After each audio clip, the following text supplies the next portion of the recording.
Amis du Connard du Catch, bonjour à tous.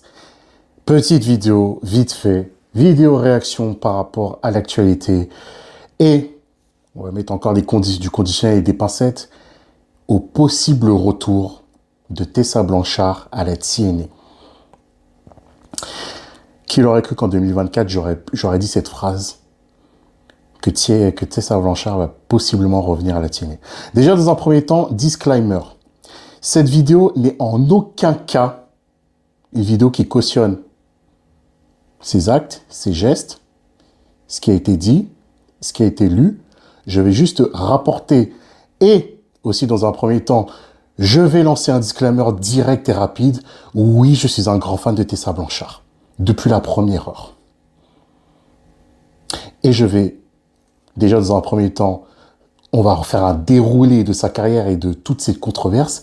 Et pourquoi, pour moi, malgré, voilà, un peu une excitation et une incompréhension, le move que va possiblement faire la TNA est une catastrophe. Donc on va retracer le déroulé de la carrière de Tessa Blanchard et mon ressenti sur sa carrière parce que voilà, oui, je suis un grand fan. Et encore une fois, disclaimer, aucun cautionnement va être fait. Juste des faits vont être relatés.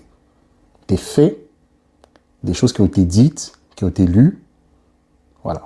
Et des interviews que j'avais pu écouter de sa part et de d'autres. Donc, alors, Tessa Blanchard, pour ceux qui ne connaissent pas Tessa Blanchard, c'est la fille de Tully Blanchard, qui était l'un des membres des Four Horsemen de la NWA, Ric Flair, Arn Anderson. Vous connaissez le bail. Tessa Blanchard, alors moi, personnellement, Tessa Blanchard, je l'ai découvert 2014-2015. J'arrive jamais à te donner des dates, mais la première fois que j'ai vu Tessa Blanchard catcher, c'était dans un show indie, Circus Wrestling, Tessa Blanchard contre Brian Cage, un match intergender. Et après, au fil du temps, j'ai suivi sa carrière. Donc, pour la première fois, je l'avais vu catcher comme ça. Ensuite, il faut savoir que Tessa Blanchard a eu un petit run à la WWE. Elle a été jobbeuse à NXT. Elle a souvent jobbé contre Nia Jax et tout. Et elle avait participé au Mae Classic. Je ne me souviens plus des dates. Je crois que c'est 2018, je crois. Elle avait perdu contre Kairi Sane, si je me souviens bien. Et ensuite, on l'avait un peu perdu de vue. Elle a fait ses trucs en indie. Et ensuite, elle a catché à la All Elite Wrestling qui avait fait son show qui était à Chicago. C'est All In.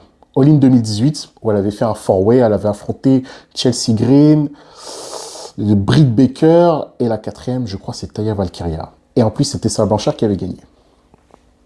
Mais le plus gros de sa carrière que j'avais vraiment suivi, c'était son premier run à la Impact Wrestling, oui, avant que ça s'appelle de nouveau TNA. Alors, le run de Tessa Blanchard, vite fait. Elle a été en feud avec Gail Kim. Gail Kim, voilà, une feud magnifique, incroyable, une feud personnelle. Son match contre Gail Kim était incroyable. Je me souviens plus du pay-per-view, c'est pour dire. Mais allez voir la feud Gail Kim, Tessa Blanchard. Ensuite, elle a feudé avec Taya Valkyria, avec Jordynne Grace, avec... Comment ça s'appelle putain... le Bunny là, putain, je me souviens plus du blast de The Bunny.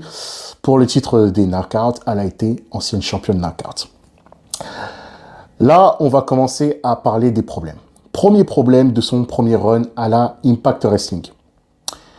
Tessa Blanchard avait été pushée dans le main event masculin pour le titre de la TNA Impact. Déjà, ce premier move, c'est une première tâche de sa carrière. Pourquoi? Parce qu'à l'époque, en backstage, il y a quelques catcheurs qui n'étaient pas contents et pas d'accord par rapport à ce move-là. On va donner un exemple. LA Knight, anciennement Eli Drake, c'est un peu en partie pour ça qu'il était parti de Impact, parce que, voilà, comment ça, tu pushes une femme dans la scène main event masculine. Et donc, elle est rentrée en feud avec Sami Callihan, qui était le champion de Impact à l'époque. Il avait battu Brian Cage. Je me souviens, c'était après Tessa Blanchard, il était apparu à la fin d'un match en cage de Sami Callihan contre Brian Cage, et j'avais câblé. Et donc, Tessa Blanchard avait gagné le titre Impact Wrestling masculin. Voilà. Elle avait gagné le titre. Premier backlash. Le monde du catch n'a pas compris. Je me souviens du podcast. Allez, de toute façon, vous tapez juste Booker T, Tessa Blanchard. Booker T, dans son podcast, il n'avait pas compris. Même moi, je n'avais pas compris. Alors que je suis un grand fan de Tessa Blanchard, encore une fois. Ce premier move déjà était catastrophique. Arrive ensuite le Covid. Tessa Blanchard est championne de Impact. Tessa Blanchard résidait au Mexique avec son compagnon, le catcheur Daga. Donc pendant le Covid, Tessa Blanchard, elle est rentrée chez elle au Mexique. Le problème, c'est que tu ne pouvais pas te déplacer et tu étais le champion. Donc, la direction, ça c'est encore des bruits de couloir. De toute façon, sa carrière, vous verrez, il y aura toujours des zones d'ombre. Il y a toujours des... Voilà. On peut pas être directif sur tout ce qui s'est dit. Mais voilà. Comme j'ai étudié sa carrière et tout, je vous dis ce qui se rapportait. La direction voulait qu'elle fasse des promos package pour faire mousser un peu, voilà, qu'elle est championne et tout. Donc, nous envoyer du contenu à Impact. Il se dit que, voilà, je sais pas pourquoi, il y a eu quiproquo entre... Pour ça, on n'a jamais su le pourquoi du comment, le vrai du faux. Il y a eu mésentente, bisbille entre la direction et Tessa Blanchard, et Impact Wrestling avait mis fin à son contrat, et donc ils avaient retiré la ceinture à Tessa Blanchard. Deuxième emmerde dans sa carrière. Troisième emmerde de sa carrière. Tessa Blanchard, après son run à la TNA Impact, elle était advertisée pour être le nouveau visage d'une fédération de catch féminin qui s'appelle la WO, Women of Wrestling, dont l'une des productrices du show était AJ Lee. Je me souviens comme si c'était hier. Tessa Blanchard était présentée comme le visage numéro 1 de la compagnie. Donc tu la voyais, elle faisait plusieurs... et en plus, la fédération était basée à Los Angeles. Tessa Blanchard est une fan des Lakers et l'une des investisseuses du projet Women of Wrestling était Jeanie Buss, la propriétaire des Lakers, à son très proche. Tu les vois souvent ensemble à un match des Lakers et tout. Bref, ça c'est qu'un détail. Mais c'est pour vous dire voilà. Donc elle a été présentée comme là le visage de cette compagnie. Donc elle a fait plusieurs tours médiatiques et tout pour présenter la Women of Wrestling, parce que c'est un vieux show qui datait, qu'ils avaient ressuscité, qui voulaient ressusciter fin 2020, début 2021. Je me souviens aussi comme c'était hier, les t-shirts de Tessa Blanchard étaient déjà prêts, ils étaient en vente, nouvelle musique était prête, je me souviens, j'avais écouté la nouvelle musique et tout, on était hype. Soudain, Tessa Blanchard, plus de son, plus rien. Elle a disparu du projet de la WO. Ok. Ça, c'est encore une emmerde.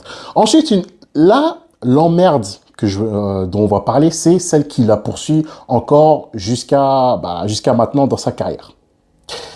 Les accusations de racisme, d'intimidation et, comment on dit, racisme, intimidation, mauvais comportement, voilà, dans les vestiaires, mauvais comportement envers plusieurs catcheuses.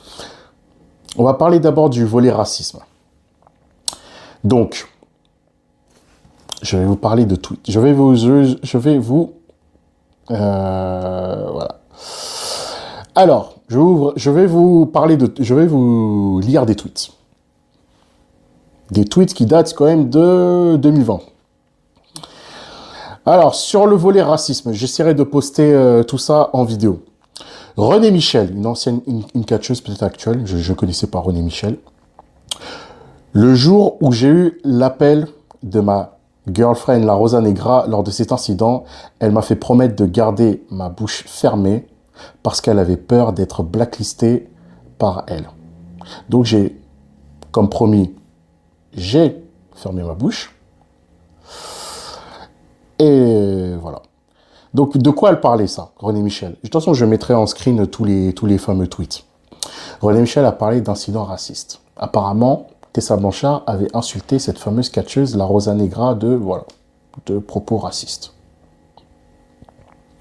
Plusieurs catcheuses ont, sur Twitter, avaient pris la parole à l'époque, c'était vraiment en 2020, que voilà, Tessa Blanchard, c'était une mauvaise personne. Voilà. Donc, de toute façon, je mettrai tout ça. Et donc, ensuite, Tessa Blanchard est partie à la CMLL. Et c'est là que il y a des choses... Sa carrière, il y a des zones d'ombre dans sa carrière. Tessa Blanchard a toujours été accusée de racisme.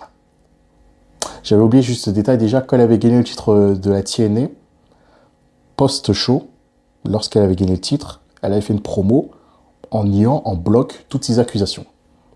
Jusqu'à maintenant, elle nie toujours les accusations. Elle a toujours nié, voilà, même en interview, là, ces récentes interviews que j'avais vues l'été dernier et tout, elle a toujours nié en bloc. En fait, moi, ce qui me dérange à chaque fois dans sa carrière, c'est que je peux paraître naïf, con, mais quand, dans ton milieu, on t'accuse d'être un raciste, et que quand tu vois Tessa Blanchard, au final, poser avec sa fameuse présumée victime, encore une fois, on ne saura jamais le vrai du faux, il y a une version, il y a une autre, moi je dis juste tout ça. Mais la photo est réelle. Tu vois Tessa Blanchard poser avec la Rosa Negra. Déjà, la première fois que j'avais vu ça, j'avais bugué, je me suis dit, attends. Donc ça veut dire que la Rosa Negra avait pardonné Tessa Blanchard? Premier déconsentement. Deuxième chose, à la CMLL, en plus, elle a fait équipe avec la Rosa Negra à la CMLL. Et je la vois aussi, bras dessous, avec Red Velvet, la catcheuse de la AEW. Et en plus, même récemment, là, en 2021, catché contre Mousse. Mousse qui est un de ses meilleurs amis. Ça, il faut préciser. Il était présent à son mariage et tout. Mousse et Tessa Blanchard, ils sont comme ça. Ils sont très potes. Donc déjà, voilà. Il y a des choses dans sa carrière, voilà, qui posent question. Ensuite, on va parler du volet mauvais comportement dans les vestiaires. Parce que là, avant de tourner à la vidéo, bon, encore une fois, on met des pincettes. Mais voilà, possiblement, Tessa Blanchard va revenir à la TNA, possiblement. Et il se dit que, normalement, si elle revient, elle doit avoir un programme avec Jordynne Grace. Parce que Jordynne Grace, de toute façon, après TNA Genesis, mi-janvier, elle doit partir à la WWE comme son contrat se finit fin janvier. Et j'ai pronostiqué qu'elle va gagner le Royal Rumble, le 1er février. Il se disait que Tessa Blanchard devait rentrer en programme, en feud avec Jordynne Grace pour ensuite write off Jordynne Grace pour qu'elle puisse partir à la WWE. Mais, selon Sean Ross, Jordynne Grace apparemment ne veut pas travailler avec Tessa Blanchard. Donc possiblement, il y a aussi plusieurs talents qui ont peut-être eu vent de cette rumeur qui ne veulent pas bosser avec elle.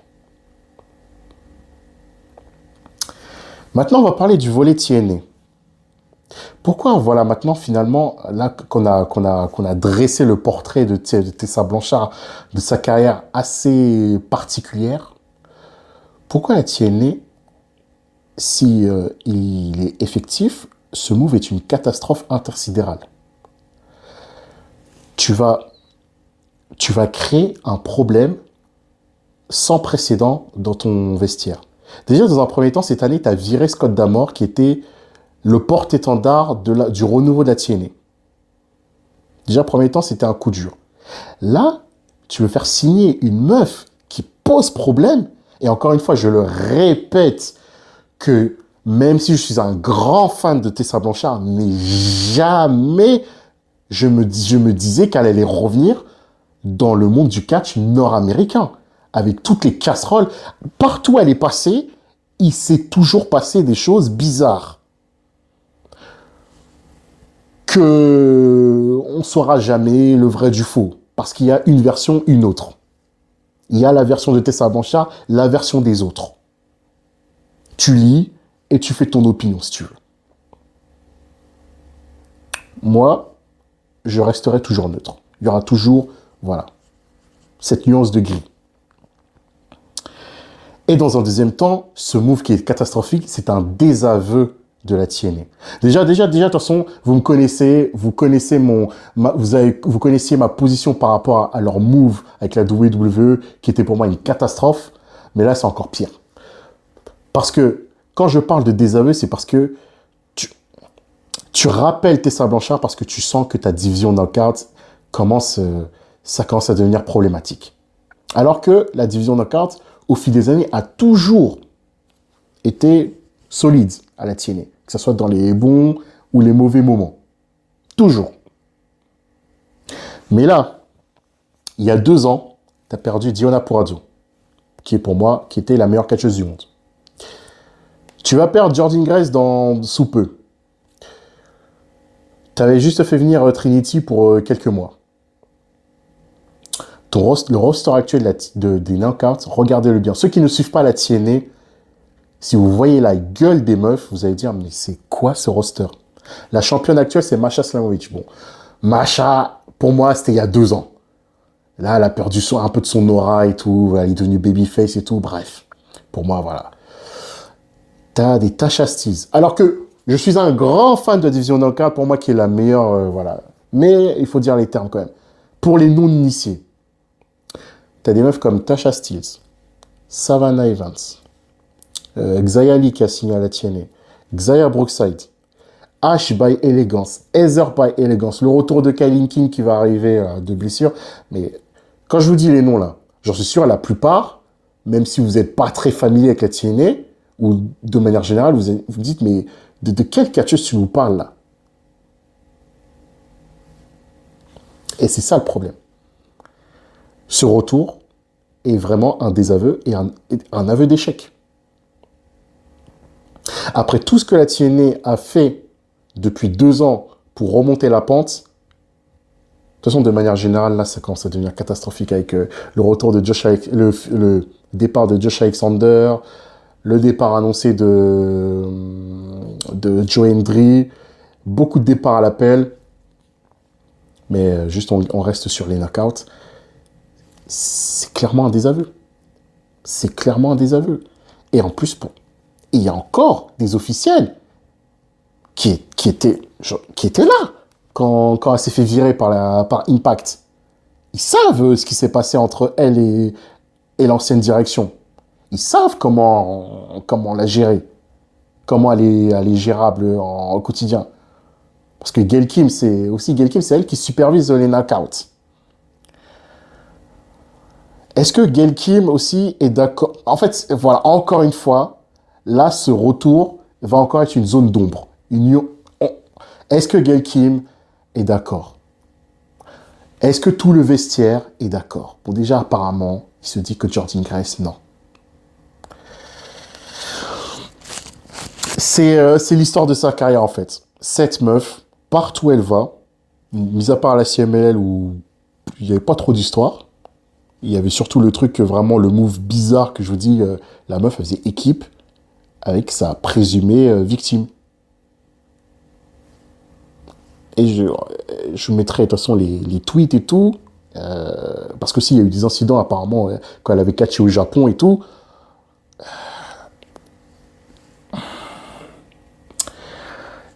Voilà.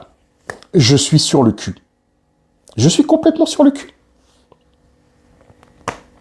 Voilà ce que j'avais à dire sur, sur le cas Tessa Blanchard. Dites-moi en commentaire ce que vous en pensez. Commentez, likez, partagez la vidéo. Dites-moi de ce cas épineux, ce que vous pensez là. Parce que, encore une fois, jamais je l'aurais vu à la WWE ou à la AEW. Et pourtant, comme dirait Al Capone, qui l'eût cru, qui l'eût cru. Malheureusement, c'est le monde du catch. Tôt ou tard, en fait, les gens, au final, reviennent malgré certaines accusations, certaines zones d'ombre. Voilà. Voilà, c'était au travers les connards du catch. Merci d'avoir suivi cette vidéo et on suivra l'actualité de la TNA. Et voilà.